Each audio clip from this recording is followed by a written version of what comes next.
Good morning. Happy Sunday, everybody. It's going to be a very, very frigid day. I'm meteorologist Robert Suhr, taking you through that December 14th forecast. You know, we're about halfway through the month of December, and we've averaged in Bowling Green a temperature of 35.7. That is the 22nd coldest start to December all time. Very, very unusual to see it this cold this early in December. And today could be a record-setting day. We're forecasting a high in Bowling Green of just 19. That would be the all-time coldest high temperature for the date, which the current record is 21, set back in 1985. We'll see if we break that. Remember, we are still in fall. Winter doesn't begin until next Sunday. And to see these types of temperatures across the tri-state is extremely unusual.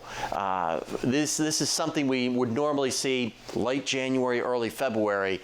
But man, this is a big time blast of polar air. We're going to see a lot of sunshine today, but that's going to really not do anything for our temperatures. Could be a stray flurry or two as well, but it wouldn't cause any issues. Please limit your time outside. High pressure will be on top of us tonight. That'll shut the winds off and allow for great radiational cooling. And Monday morning might be colder than it was this morning by a degree or two.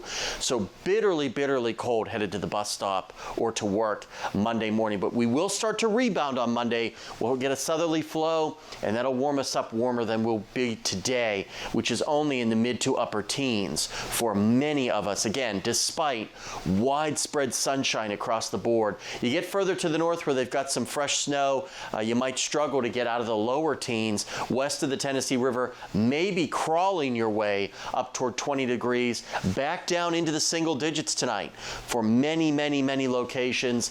Wind chills tomorrow morning could once again be hovering around 0 or so.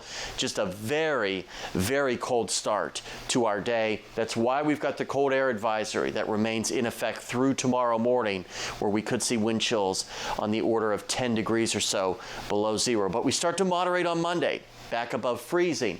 Upper 40s Tuesday, and then near 60 on Thursday with showers.